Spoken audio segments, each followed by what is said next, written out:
है, फ्रॉड किया है। और मैंने प्रारंभ में कहा है कि फ्रॉड सरकार की जो बुनियाद है वो फ्रॉड पत्थर पर ही टिकी है और ये सरकार ज्यादा दिन तक चलने वाली नहीं है। आज कांग्रेस की नेत्री और कांग्रेस के लोग चीख चीख कर ये कह रहे हैं कि हमने 5 लाख नौकरी देने का वायदा किया है। और श्रीमती प्रियंका गांधी जी ये कह रही है कि हिमाचल प्रदेश में 63,000 खाली पद है और 37,000 हम और पदों का सृजन करेंगे, अर्थात 1 वर्ष में हम 1 लाख नौकरियां देंगे। तो मित्रों, 1 लाख नौकरियां देने तो दूर की बात, इन 10 महीनों में 10,000 से ज्यादा जो हिमाचल प्रदेश के जरूरतमंद गरीब परिवार के जो बच्चे आउट सोर्सेस पर हिमाचल प्रदेश की सेवा में अपना समय दे रहे थे, उनको भी इन्होंने बाहर निकालने से संकोच नहीं किया। और यही नहीं, हम सब साक्षी है कि कोविड के कालखंड में हर व्यक्ति अपनी जान बचाने के लिए लगा हुआ था। और उस दौर में जो कोरोना वायरस, जो हमारे कोरोना जिनको हमने योद्धा कहा है, जब उस दौर में एक मां जब कोरोना से पीड़ित होती थी तो उसका बेटा भी अपनी मां के पास जाने से संकोच करता था। अगर किसी के पिताजी अगर कोरोना से प्रभावित है तो उनका बेटा भी अपने पिता से मिलने से संकोच करता था। लेकिन ये वही कोरोना योद्धा लगातार अपनी जान की बाजी लगाकर उनकी सेवा में लगे रहे। और हमारी उस समय की सरकार ने इनके इस प्रकार के साहस को और इनकी इस प्रकार की सेवा को लेकर एक सम्मानित करने का कार्यक्रम भी शुरू किया था। लेकिन आज उसके विपरीत आप देख सकते हैं कि कांग्रेस की सरकार ने हमारे कोरोना के जो इस प्रकार के जो हमारे साथी थे उनको भी बाहर का रास्ता दिखा दिया। यह है हिमाचल प्रदेश की संवेदनशील सरकार। आज हम देख रहे हैं कि हिमाचल प्रदेश के अंदर जिस प्रकार से कर्मचारी सड़कों पर है, और यहां तक कि पिछले दिनों आप देख रहे होंगे कि पंचायती राज से जुड़े हुए हमारे, चाहे वो जिला परिषद के लोग हैं या अन्य पंचायती संगठन के कर्मी हैं, लंबे समय से सड़कों पर अपनी मांग को लेकर जो है वो खड़े हैं। लेकिन हिमाचल प्रदेश की सरकार के पास फुर्सत नहीं है कि उनकी समस्या का कैसे समाधान निकाला जाए। और उन लोगों के कारण हिमाचल प्रदेश के विकास कार्यों पर असर तो पड़ा ही है, लेकिन जिस व्यक्ति को, जिस बेरोजगार को सेक्रेटरी के बजाय चौकीदार को प्रमाण पत्र देने पड़ रहे हैं, यह हिमाचल प्रदेश की नई व्यवस्था की वाली सरकार, सरेआम हो रहा है। और यही नहीं, ये प्रदेश की कांग्रेस सरकार 10 महीने पहले गरीबी को दूर करने की, जो डीजल का जो मूल्य 7 रुपए बढ़ाया है, इससे गरीबी दूर होगी या गरीबी से बढ़ेगी? और इससे हिमाचल प्रदेश के अंदर 1500 करोड़ रुपए का वजन या आर्थिक बोझ हिमाचल प्रदेश की जनता को सहन करना पड़ा। इस प्रकार की गरीबी को दूर करने वाली कांग्रेस की सुक्खू सरकार, जो मैं आज आपके तथ्यों के साथ आपके साथ ये आज चर्चा करने आया हूं। और यही नहीं, आज हम सब जानते हैं कि आज जो डिपू में जो चने की दाल मिलती थी गरीबों को, आपको जानकर ये ताज्जुब होगा कि वो चने की दाल का मूल्य दुगना हो गया है। अगर मैं गलत बोल रहा हूं तो मेरे कांग्रेस के मित्र इसको कंट्राडिक्ट करें। यह है गरीबों का दुख सहन करने वाली कांग्रेस की सरकार। और इसी प्रकार जो सरसों का तेल मिलता था उसका रेट भी आज कहां पहुंच गया है। सीमेंट के रेट का मूल्य 3 बार बढ़ गया है। यह है हिमाचल प्रदेश की संवेदनशील सरकार। और अगर मैं कानून व्यवस्था की बात करूं तो आज हिमाचल प्रदेश के अंदर गोलीकांड, हत्याकांड, क्रिप्टो करेंसी कांड, महिलाओं के साथ सरेआम नित्य दिन घटनाएं, माफिया गिरोह, फिरौती मांगने का जो सिलसिला, लगता है कि हिमाचल प्रदेश में कानून का राज ही नहीं है।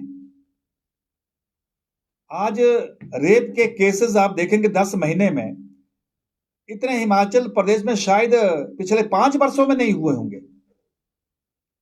किस प्रकार की सरकार हिमाचल प्रदेश में काम कर रही है, ये जो मैं आपके पास आंकड़े दे रहा हूं, इससे आप अंदाजा लगा सकते हैं।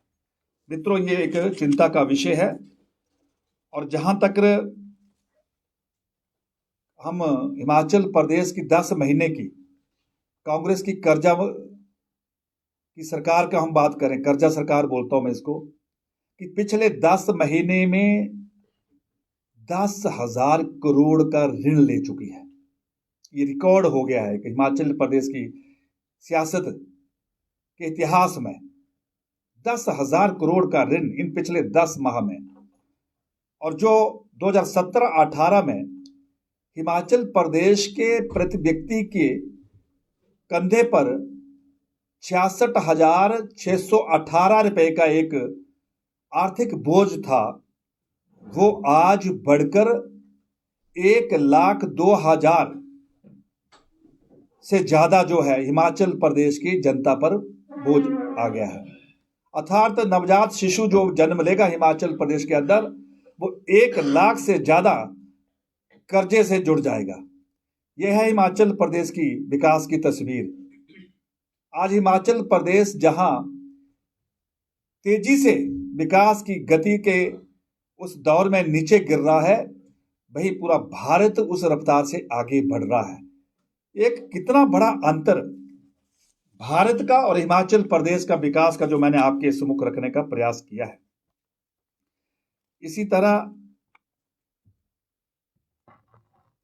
ये हिमाचल प्रदेश की जो मुझे लगता है ये गूंगी बहरी और अंधी सरकार, इनके अनुभवहीन के कारण, इनके असंवेदनशीलता के कारण हिमाचल प्रदेश में विकास की दृष्टि से पूरी तरह ग्रहण लग चुका है।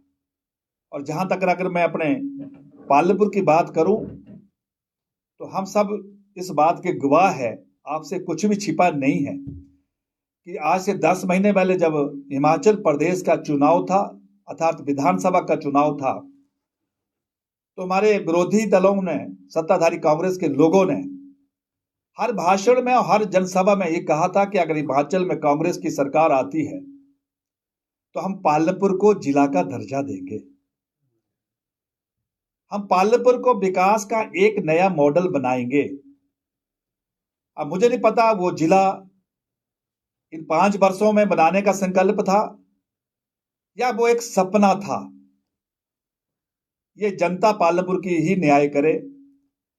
लेकिन जो पालमपुर में विकास की दृष्टि से यहां कुछ संस्थान हमने स्थापित किए थे, चाहे वो हमारा ब्लॉक विकास खंड हो, चाहे हमारी सब तहसील हो, चाहे हमारा कंडवाड़ी का CSC हो, चाहे हमारा ख्यापट का वेटरनरी हॉस्पिटल हो, चाहे हमारी टांडा की आयुर्वेदिक डिस्पेंसरी हो, इस प्रकार के जितने संस्थान थे वो एक मुश्त बड़ी बेरहमी के साथ मित्रों उन पर ताला लगा दिया। तो हमने कहा कोई बात नहीं, आक्रोश होगा, गुस्सा होगा, वो थम गया होगा वो। लेकिन पिछले दिनों हम सब पढ़ रहे हैं, हमें जानकारियां भी मिल रही है कि एक और हमारे पालमपुर में, गोपालपुर में चिड़ियाघर, जो प्रदेश के और देश भर के जो पर्यटक आकर वहां पर एक जाकर जो है वो उनके लिए एक डेस्टिनेशन था, ऐसी खबर है, ऐसी चर्चा है जिसका अब तक माननीय मुख्यमंत्री खंडन नहीं कर पाए हैं, वो भी आने वाले समय में गोपालपुर से शिफ्ट हो रहा है, ऐसी जानकारी हमें अभी तक प्राप्त हुई है। ये आखिर हो क्या रहा है पालमपुर के अंदर, जहां हमें उम्मीद थी कि यहां जिला का कार्यालय पालमपुर में आएगा, लेकिन जो पालमपुर के कार्यालय भी थे, जो पालमपुर के संस्थान भी थे, उनको भी एक एक करके यहां से रुखसत किया जा रहा है। इसका सवाल मेरे कांग्रेस के लोग दें और पालमपुर की जनता निश्चित तौर पर इन विषयों को लेकर स्पष्ट होना चाहती है। ब्लॉक कब आपने देना, पालमपुर का ब्लॉक कब बहाल करना है, ये मुझे लगता है कि आने वाले समय में ये भारतीय जनता पार्टी के लोग ही इसको बहाल करेंगे। कांग्रेस पार्टी में और उनकी सरकार में इतना दम नहीं है। इसी प्रकार से जो पालनपुर में पिछले विकास की दृष्टि से जो हम ये हर संस्थान में देख रहे हैं, चाहे वो आईपीएच विभाग हो, चाहे हमारा लोक निर्माण विभाग हो, चाहे हमारा वन विभाग हो, चाहे हमारा कृषि क्षेत्र से जुड़ा हुआ विभाग हो, किसी भी विभाग में पिछले 10 वर्षों में कोई एक भी फूटी कौड़ी का कोई प्रोजेक्ट नहीं आया है। अर्थात जो भी काम चले हुए हैं वो भारतीय जनता पार्टी की सरकार के दौरान जो है स्वीकृत हुए हैं, जिन पर छोटे बड़े जो काम चले हुए हैं।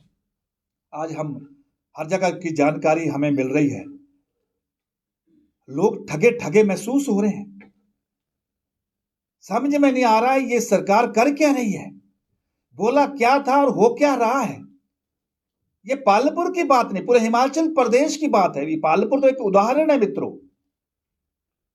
जिस प्रकार से पिछले 10 महीने के इस कुशासन में कांग्रेस की सरकार के कारण लगता है कि हिमाचल प्रदेश का विकास पूरी तरह धड़ाम से नीचे आ गिरा है, पूरी तरह चौपट हो गया है।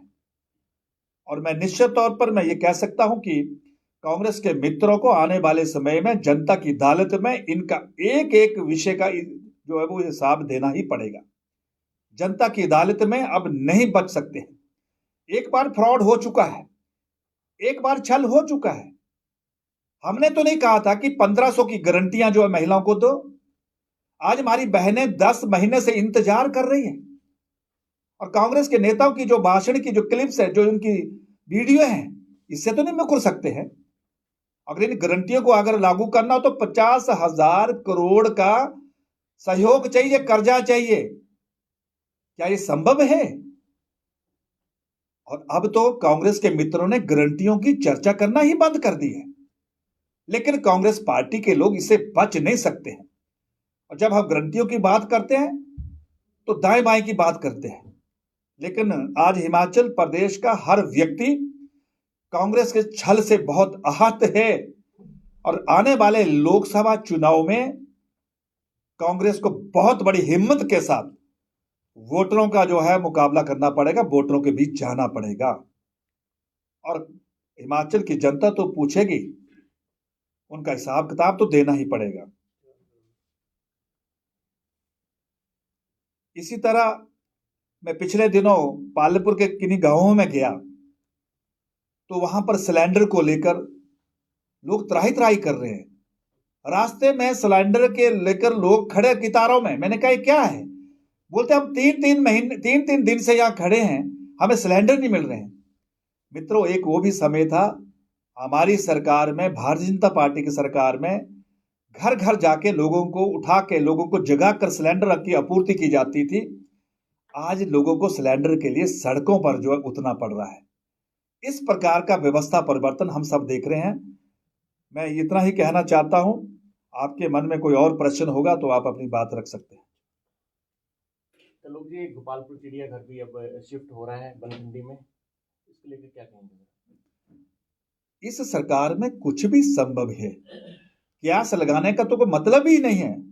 अगर पालनपुर का एक स्थापित विकास खंड पर ताला लग सकता है तो चिड़ियाघर कौन सी बड़ी चीज है? इनके लिए पालनपुर की कोई अहमियत नहीं है। और आप सबकी जानकारी में होगा, एक हमारा डाड में एक रेस्ट हाउस है, लोक निर्माण विभाग के अंतर्गत आता है। वहां की भी मुझे जानकारी मिली है कि 50% जो है वो नगरोटा के अधिकार क्षेत्र में कर दिया। अब इस पर मैं क्या बोलूं? जब हम बोलते हैं तो लोग उसका अर्थ कुछ और निकालते हैं। लेकिन हमने तो पूरा मौका दिया है। कांग्रेस ने जो कांग्रेस के यहां पर साथी विधायक बनकर गए, हमने उनको शुभकामनाएं दी और हम विपक्ष में आ गए। लेकिन विपक्ष की जो भूमिका है, हम उससे पीछे नहीं हट सकते। पालनपुर की जनता के साथ अगर जुल्म होगा, अन्याय होगा, तो त्रिलोक कपूर उस लड़ाई को लड़ने के लिए पीछे नहीं हटेगा। हमने जो काम किए थे वो एक तरफ है, लेकिन कांग्रेस के मित्रों, जो तुमने जनता के साथ वादा किया था, आज आप लोग कहां खड़े हैं? आज हमारा नगर निगम बड़ी उम्मीद के साथ भारतीय जनता पार्टी ने इसका यहां निर्माण किया था, आज वो भ्रष्टाचार का अड्डा बन गया है। आज नगर निगम के अंतर्गत जो विकास की जो योजनाएं आई थी, आज विधानसभा की कमेटी को विजिलेंस की इंक्वायरी पर निर्देश देने पर मजबूर होना पड़ा है। और यहां तक कि जानकारी के जो नगर निगम के जो परिवार के उनके परिवार के लोग सुबह से लेकर रात तक वहां ठिकाना बनाया हुआ है। टेंडर प्रक्रिया को पूरी तरह बदल दिया है। टेंडर हुए नहीं है, काम हो चुके हैं, मन चाहे बिल बन रहे हैं। इस प्रकार का जंगल राज नगर निगम पालपुर में हो रहा है। आने वाले समय में जनता पूछेगी साहब, हमने तो कहा था कि जब नगर निगम भारतीय जनता पार्टी लेकर आई है तो ये पालपुर के विकास और तस्वीर को बदलने के लिए लेकर आई है। हमने कहा था कि यहां पर फ्लाईओवर भी बनेंगे, यहां पर जो तारों के गुच्छे हुई जमीन पे जाएंगे, यहां पर रेन शेल्टर आधुनिक होंगे, यहां पर इलेक्ट्रिक बसें चलेगी, यहां पर जो विकास के जहां पर भी जो आवश्यकता होगी उस दृष्टि से हम बड़ी परियोजना के साथ पालपुर में आगे बढ़ेंगे। पिछले दिनों बताइए 2.5 साल का नगर निगम का कार्यकाल पूरा हो चुका है। आज नगर निगम लगता है कि यह नगर निगम में आने से पालपुर की काया पलटी है? कुछ नहीं है, कुछ लोगों की इसमें जो काया पलटी है। लेकिन हमने पारखी नजरों से नगर निगम को जो है वो देखा है। और आने वाले समय में मित्रों, भारतीय जनता पार्टी का जब भी शासन आएगा तो पाई पाई का हिसाब हम वसूल करेंगे। और मैंने अधिकारियों से भी निवेदन किया है कि वो पूरी प्रक्रिया का जो फॉलोअप करें। और हम जानकारी ले रहे हैं, चाहे वो बड़े अधिकारी हो या छोटे अधिकारी हो, वो भी सत्ता के नशे में मिल चुके हैं। और आने वाले समय में कठिनाई को उनको भी गुजरना पड़ेगा। इसलिए मैं उनसे आज पत्रकार आपके माध्यम से निवेदन करना चाहता हूं कि वो कृपया करके कानून का पूरा पालन करें और जो एक प्रक्रिया है उस प्रक्रिया से गुजरने का प्रयास करें, अन्यथा उनको भी परेशानी से गुजरना पड़ेगा। चलो जी, उसमें जब निगम बना था तो 2.5 साल का एक रोस्टर जारी किया गया था। उसमें था पहली बार एससी के लिए 2.5 साल जो मेयर थे और अगले 2.5 साल एसटी के लिए। अब इसमें बदलाव लाया गया है, उसमें कहा गया है कि 15% का एक जो है वो पूरा नहीं किया जा रहा है, तो उसके बाद इसको ओपन किया गया है, तो उस बारे में क्या कहेंगे आप? साहिल जी, ये जो आपने कहा है कि इस प्रकार की एक रोस्टर नगर निगम का या नगर निगम के जो वायलाज थे या नगर निगम की जो अधिसूचना हुई थी वो हम सबके ध्यान में, आपके भी ध्यान में है। मैं आज की प्रेस वार्ता में उस पर कुछ नहीं बोलना चाहता हूं। कांग्रेस का असली चेहरा नगर निगम चुनाव के बाद आ जाएगा और जब इनका नगर निगम का चयन होगा उसके बाद जरूर मैं पत्रकारों से मिलूंगा। मैं आज के इस बेला पे मैं इस पर कुछ भी टिप्पणी नहीं करना चाहता हूँ। लोग आपने अभी कोविड वॉरियर्स की बात की, वो 1800 लोग हैं, बहुत परेशान हैं, तो उनके बारे में भाजपा उनका खुलकर समर्थन कर रही है या सिर्फ बयानों तक ही सीमित रही? अगर भाजपा ने खुलकर समर्थन नहीं करना था तो विधानसभा के सत्र में इसी विषय को लेकर वॉकआउट क्यों करना था? हिमाचल प्रदेश भारतीय जनता पार्टी के 25 विधायकों ने विधानसभा में बुलंद आवाज के साथ कोरोना वॉरियर की आवाज वहां को रखा और जब उनकी बात को नहीं सुना गया तो हमारे सभी मित्रों को जो है वॉकआउट का सहारा लेना पड़ा। ये दिल के साथ पार्टी उनके साथ खड़ी है और आने वाले समय में जब भी मौका मिलेगा कोरोना वॉरियर के साथ न्याय होगा। जी, आपने बात की है जिला परिषद के जो सचिव हैं वो धरने पर बैठे, कलम छोड़ो हड़ताल पर, मगर जब केंद्र में भी सरकार थी भाजपा की और प्रदेश में भी भाजपा की सरकार थी तब भी ये लोग धरने पर बैठे थे, तब क्यों नहीं इन लोगों की सुनवाई? हमारी पार्टी की सरकार ने उस समय प्रयास किया था और उस प्रक्रिया को पूरा करने का वायदा भी किया था और जिसके दृष्टिगत ये लोग जो है उस हड़ताल से बाहर निकले थे। हम उस दिशा में आगे बढ़ रहे थे। लेकिन जब हमारी 1 साल की जो कार्य पद्धति को लेकर जो 1000 से ज्यादा संस्थान हमने नोटिफाई करके जनता की सेवा में खोल दिए थे, इन्होंने उन पर ही ताला लगा दिया, तो उनके उस विषय को लेकर क्या कहना था? और हमने तो बार बार कहा था कि हम उनके साथ हैं और हमने उस विपरीत परिस्थिति में उनको जो है इस संकट की घड़ी में जो हमने उनको इस सेवा में जोड़ा था। भारतीय जनता पार्टी पूरी तरह स्पष्ट है, वो कोरोना वॉरियर के साथ खड़ी है।